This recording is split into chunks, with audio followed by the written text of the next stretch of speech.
Welcome to Leads and Leverage, Real Estate Team Leader Lounge, where success in real estate meets passion-driven leadership. I'm your host, Heather Gibson. I'm an entrepreneur, real estate team leader, and investor, and I'm thrilled to have you join us in the ultimate hub for real estate excellence. In this exclusive lounge, we're diving deep into strategies, tactics, and stories that fuel the success of real estate teams. Whether you're a seasoned pro looking to take your leadership skills to new heights or an aspiring entrepreneur ready to build your own powerhouse team, this podcast is your go-to resource for insider insights and actionable advice. Get ready to hear from top experts, industry pioneers, and real-world achievers who are making waves in the real estate world. We'll explore the best practices, share invaluable lessons learned, and equip you with tools you need to thrive in today's competitive market. Welcome to the lounge where leaders are made and success is earned. Come on in to the Real Estate Team Leader Lounge. Hello and welcome to another episode of the Leads and Leverage podcast. I'm your host, Heather Gibson. I'm so excited to have Adrienne Green with me today, all the way from Vietnam. So much, Tyler. I'm really excited to come here and talk to you. I think we're going to have a great time. Yeah, I'm so excited. We were just chatting briefly before we got started, and your story's incredible, but I think it's fascinating that you now travel full-time after having built a real estate business, built a real estate sales team, and then selling it. But I think your story is really interesting. So let's I know that you said that you were a solo agent from 2018 to 2020, and you made a big move in 2020. Catch us up from there as to kind of what happened and fill us in. Awesome. Happy to do so. Well, big picture, my introduction to real estate was first as an investor, and I kind of fell into it. We started by just renting out extra space in a house, called house hacking. And then that went so well. It was the easiest money ever made. Started buying investment properties, and that led to me eventually getting my real estate license because I liked real estate. I saw the money we could make as investors, and I was like, hey, I'm doing this all the time. Let me be an agent. And so I became a solo agent in 2018, and this was in Northern Virginia outside of DC. I did that through the end of 2020 there. And I worked with some investors, and I worked with a lot of primary residence people because it wasn't a great investing market. To be honest, it wasn't like an area prime for real estate investing. But then fall 2020, my family and I moved. With everything going on in 2020, we wanted a new place, and we chose Chattanooga, Tennessee, in part because it's a great market for real estate investing. So fall 2020, I moved from Northern Virginia, where I had lived for nearly a decade. I had some connections, a little bit of sphere of influence, and I moved to Chattanooga, where I knew one other person, and she was a real estate agent. So I had to completely recreate a real estate agent business in Chattanooga without all of the creature comforts or the things that people usually rely on, right? And I will say that, necessity is the mother of invention, and that definitely played into my story here. And so I realized I had to be very strategic as I went to start this business here. Because, like I said, I had no sphere, brand new market. And then the other thing is I was going from a market where like the average sales price was probably around $700,000 at that time to an average sales price in the market as a whole of around $300,000. So I was like, okay, wow. If I'm going to make the money I want to make, I've got to be really smart and strategic here. And I did two things that led me from January of 2021, like starting business, new in this market, to in August 2021 of going into my brokerage and saying, hey, I need a team because I have more business than I can handle. So I need to bring agents on. And the two things I think that were the biggest catalyst for that growth was, first, I really niched down, and I niched down to real estate investors because that's where I knew I could outperform any other agent.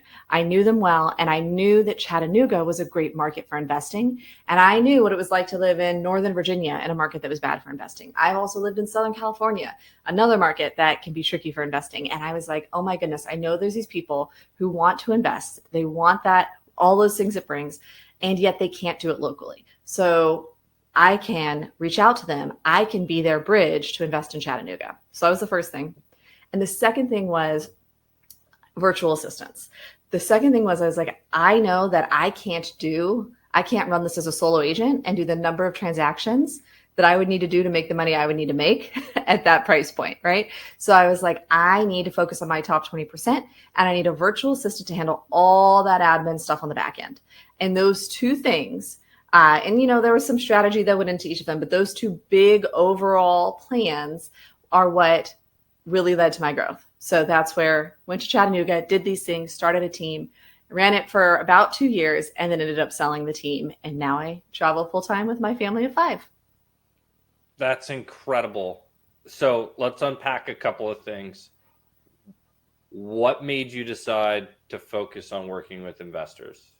Strategically, what besides the fact that you understood investing, what made you say this is what I should do?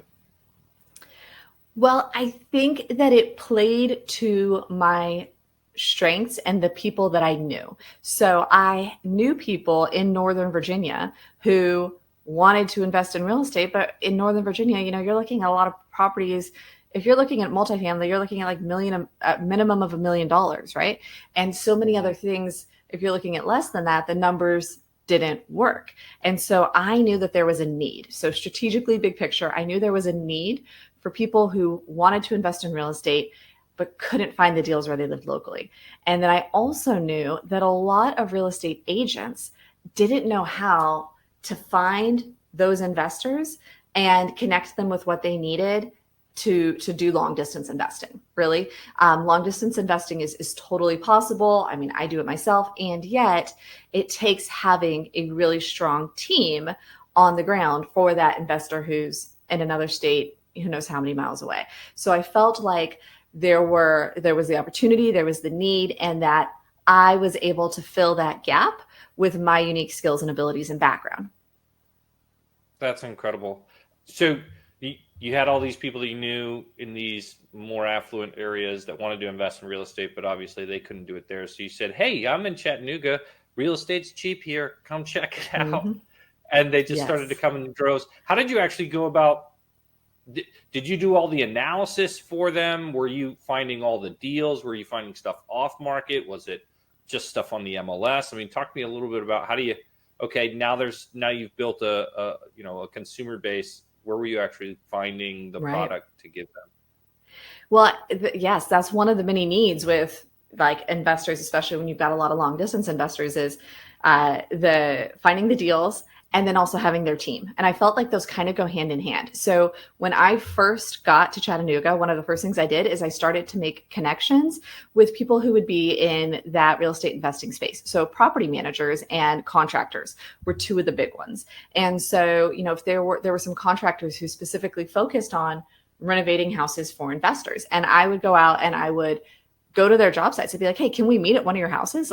And just like you do, Tyler, with a lot of YouTube, I was doing a lot of YouTube marketing, and it was like, I want to come film one of your houses. I want to promote you on my YouTube channel. But then what I was doing is I was also demonstrating myself as the local market expert and the person with those connections. And so it was great for me. It gave me marketing. And while I was there, I was able to say, okay, is this house really well done? Right? Is this a contractor that I could actually recommend because I'm actually seeing their work here rather than taking their word for it?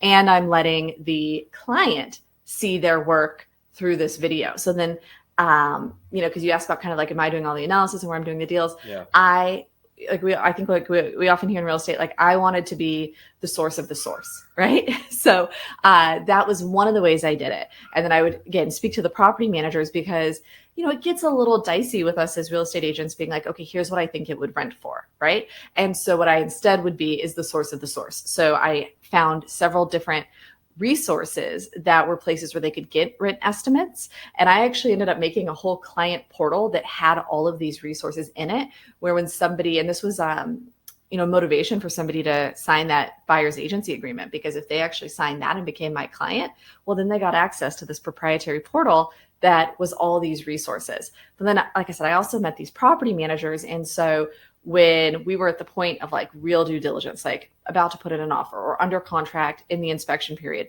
that's when typically the investor buyer would talk to the property manager that they chose. I would introduce them to usually two so they could have some decision in the matter of who they preferred. And then they would go to them and say, hey, this is the house. We wanted to verify. This is what we're thinking for the rent estimate. As I'm running my numbers, do you think that's realistic?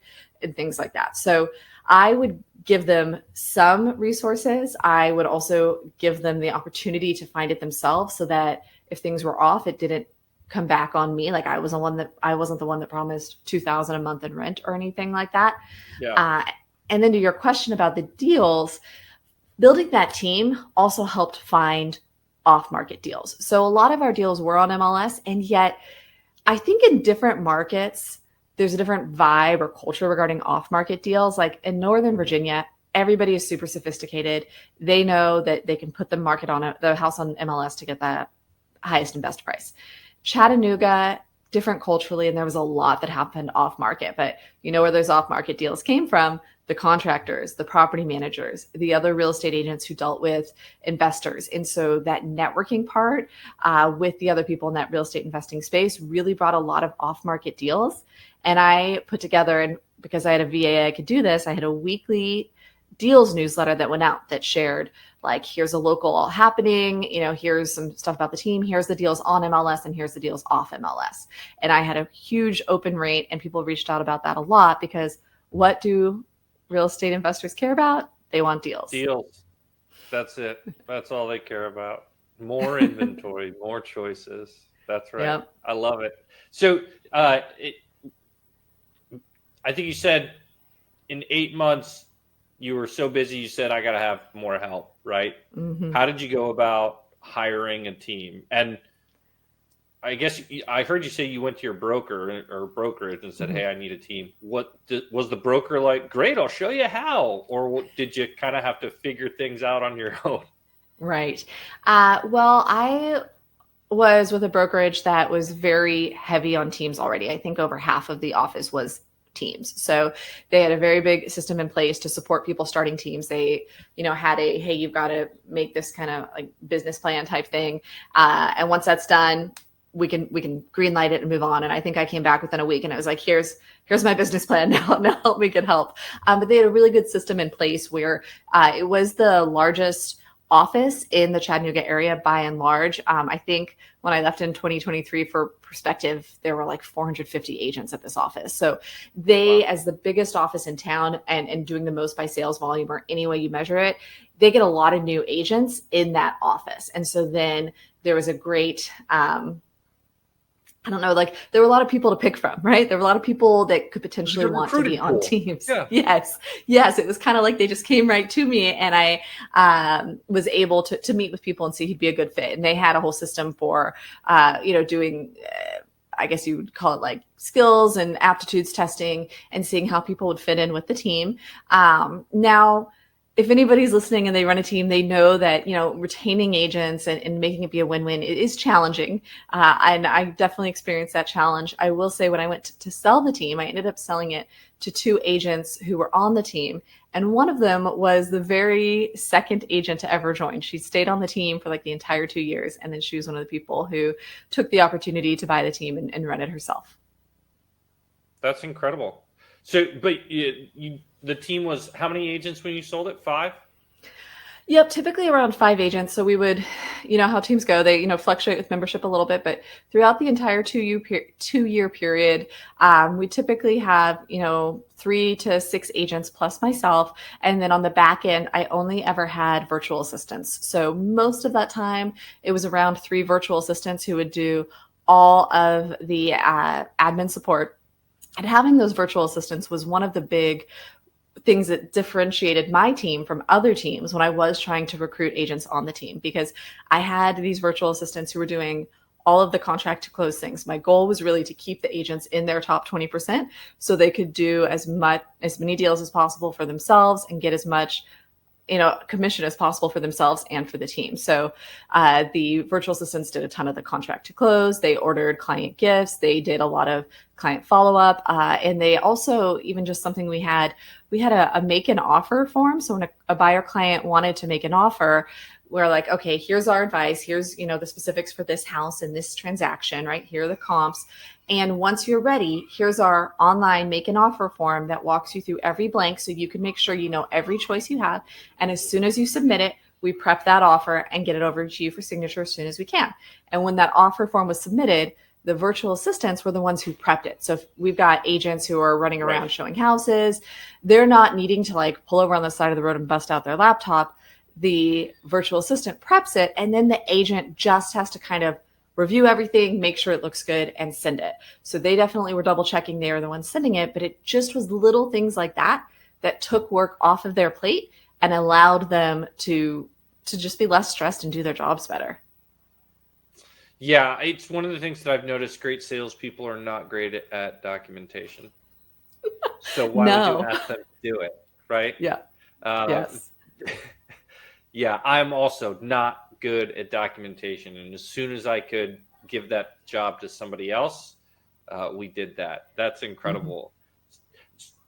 How did you go from building a team that's doing 100+ transactions to, I think I'm going to sell this and totally change my life again? Well, part of it is, I in hindsight, I can see that I always like to have time freedom and location freedom, right? That's important to me. Whenever I start to feel like I don't have it, I change my life. And with where I was right then, I had a good amount of time and location freedom. Like I readily acknowledge that, in 2023, prior to selling the team, like I probably traveled like 10% that year between family travel and work travel and things like that. So, that's a good amount. So I had a lot of freedom, and yet I still felt like I was locked in, right? And there are some team leaders, or team owners who are able to, I remember hearing about one person who's able to be in Barbados 6 months a year and then go spend 6 months a year in the Northeast with her team. And that works for her. For me, and the way that my team was, I couldn't see being a strong leader and not being present in that city and interacting with them face to face a good amount of time. Part of that was just, the Chattanooga culture, things like that. Because I run a virtual staffing business. I'm cool with being totally virtual, but the team just didn't have that dynamic. And so I realized that I wanted more time and location freedom. And I'd also kind of felt like I had taken the team, like I had poured into it. I had given it everything that I had for those 2 years. And I felt like it was somebody else's time who had a different skill set and different aptitudes to come in and add their unique spice to the mix and take it to that new direction and that new level. Awesome. Well, so I want to be respectful of time. We're about 20 minutes already. What if somebody's thinking about starting a team, what would you suggest they do first? Right. Well, first I'd make sure that if somebody, and I actually just had this conversation a couple of weeks ago with somebody who is a newer agent, but she's got a ton of connections and she's got an investor background, and she was like, I could see a team in my future. And the thing is, what I think a lot of people don't realize is running a team isn't necessarily the most profitable seat on the bus, right? Or the proverbial real estate bus. And so you want to make sure that it is a good fit for you and that you're not just doing it because it feels like it's the next step, right? There are other ways to run your business. So, you could be a highly leveraged solo agent where you've got a showing assistant and a listing coordinator and, a virtual assistant, and you just do a ton of deals that way. You could also be, that's what I kind of think of as like, you could be a highly leveraged solo assistant. You could start a team. There's a lot of seats on the bus, but being a solo agent is kind of one of the most profitable ones. So if you're going to make that transition to starting a team, you need to realize that it's going to look different and it might not be as straight up profitable. It's more leveraged, but, and you're building a business, right? So that's the thing. Like I probably I know I took less income home because when I started the team,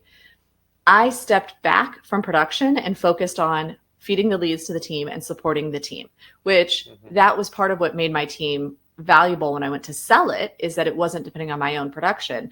And so like a lot of things in business, I took a step back in terms of income now in order to build a business that had a future value. And so that's one thing I don't think people realize enough. If you're going to start a team, if you continue to be like the number one producer on the team, you're going to make a lot of money. You're going to make some money from those other agents. And yet you're not going to have as valuable of a business entity if you ever want to sell it, because they're going to discount the value of that team by all the production that you are doing. Because if you're selling, you're leaving the team, and then your part of the business would probably not continue. So that's a couple things that I just kind of throw out there as people think about it is don't do it just because it's the very next step. Evaluate all your options, make sure it's the right one for you, and do it strategically. All right. And I want to give you 5 minutes to convince any real estate agent that's listening that they should be investing in real estate for themselves, right? Because so many agents don't. And you got a front row seat and typically all the knowledge you need, right? Mm-hmm. And then also why they might want to consider adding investor business to their real estate sales business. I got my own reasons, but I'll let you have a soapbox for 5 minutes. Great points, Tyler. And I actually, when you said what made you decide to start to sell the team, I didn't mention that part of why I sold the team is because I had real estate investments that were bringing me a good amount of income where I was like, okay, what are my dollars per hour that I'm getting running this team versus what are my dollars per hour from my real estate investing? And it was like I had been doing real estate investing long enough. I had gotten that flywheel going where my dollars per hour doing real estate investing was like better than my dollars per hour on the team. And so, running a team, I mean, it's a labor of love, but there's the labor part of that, right? And so I was kind of like, why am I going to keep grinding when my investments are doing pretty well? So that I think is one of the major reasons that real estate agents should invest in real estate, because it's building up that passive income. And like you said, Tyler, you've got a front row seat. You don't have to pay agent fees for buying or selling, right? You're doing it all yourself. It is where you have insider knowledge, right? You have insider and not like in an illegal way. It's just, this is your area of expertise. So use it for your own good. And, there's all these ideas of ways that it's difficult for a real estate agent. You're like, oh, well, I am, a 1099, independent contractor. So it's harder for me to get mortgage loans.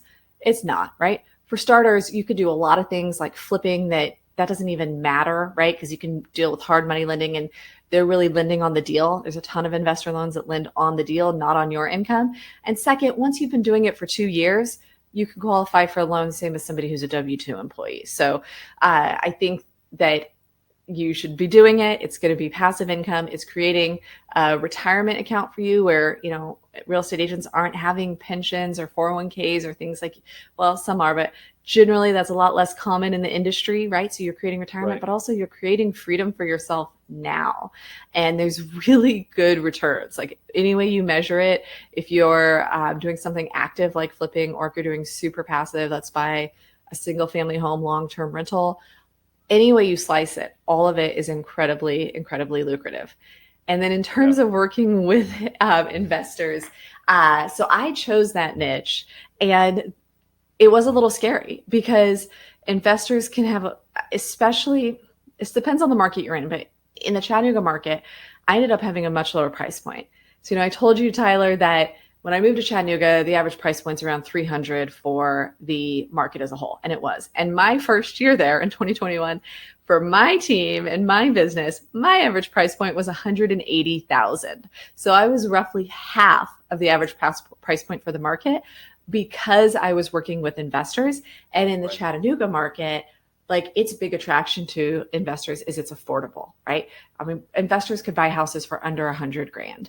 And so I did a lot of deals under $100,000, especially starting out in that market where I'm not having, investors who've been with me 5, 7, 10 years who have built up to like larger portfolios or, larger properties. And yet the great thing about investors was they're doing a lot of deals, right? You deal with a primary residence person, you're getting a deal once every 7 years, roughly, right? Mm-hmm. That's the average. When you're dealing with an investor, usually you're getting one a year, if not more. Like, and middle of the road investors usually buy in one a year. And then also, everybody says this, and I said it too, so I'm not like judging. Every investor's like, I'm going to keep this until I die, and then it's going to go to my kids, and they're going to get that step up in tax basis. And do you know how many investors actually keep the property until they die? Not very many, right? And so then you're getting these sales a lot more frequently too, because they're rolling up into bigger properties. They're getting more sophisticated. They're fine tuning their strategies. They're selling the houses that weren't performing as well as the rest. There's a lot of business that you can get from one client as an investor. And the other aspect to it, now all clients can be emotional, right? I know I've heard you say on the podcast, this is often the biggest transactions anyone's doing in their lives. And I agree. And yet, investors are less emotional. So for me, that worked well. If we look at like the DISC personality assessment, a lot of real estate investors are high I. They're those super people persons. A lot of real estate agents are the high I. And a lot of real estate investors are Ds or Cs. So the D is that quick decision maker. I know what I'm doing and I'm going to go for it. And the Cs are the analytical engineers, computational people. And so I found I liked the logic, and I'm like a DC, so it worked well for me. But even if you're not, you don't have to deal with all the emotion that you often have to deal with a primary residence person. It's a different transaction. So you're getting more business. It's less emotional business. I think it can really be a win for any agent who's in an investor-friendly market. Well, so one thing you didn't say that I'll just add is that investors buy in every market. Yeah. I mean, they buy in slow markets, they buy in fast markets, right? Investors don't stop buying. They keep buying. And I will admit it is less money initially, like you said, because typically they want a deal, and that means a lower price point. And so you're going to have to do more transactions, but it starts to gain its own momentum where your phone just starts to ring, and it's great. So anyways, it takes a little bit of time, but I'm a big believer, and I would also encourage every real estate agent to learn how to work with investors, because it can be a foundational aspect of your business. It'll sustain you in slow times and all the other things. Oh, definitely. Wow. This was so great. And so if anybody wants to get a hold of you, learn more about what you're doing, what's the best way for folks to get in contact with you? If you check out any Instagram, LinkedIn, or YouTube, and you go to A Real Green, that's AREAL, just like real estate, Green, GREEN, you will find me. Totally send me a DM. And what I'd love to offer to all your listeners, if you are somebody who has a team, or you're, let's say, in your realtor association and you'd like a virtual presentation, I would love to come in and speak with your group of agents about how they can work with real estate investors well. I'd be happy to workshop some situations, challenges you have. But yeah, I'd love to just come in and speak with you guys and help you work with real estate investors and add that as another part, another leg of your business. Awesome. Thank you so much. And thank you everyone for tuning in today. We'll see you guys next time. And that's a wrap for today's episode of Leads and Leverage. I hope you found our conversation insightful and actionable. Remember, success in real estate is not just about transactions. It's about the relationships you build, the teams you lead, and the impact you make in the lives of others. If you enjoyed today's episode and want to stay connected with our community of real estate leaders and entrepreneurs, be sure to subscribe to the podcast and leave us a review. Your feedback helps us bring you more valuable content and guests. Don't forget to visit our website, gpghome.com/leads and leverage for additional resources, show notes, and exclusive updates. You can also follow me on Instagram at real_Tyler Gibson to join the conversation and connect with like-minded individuals. See you next week.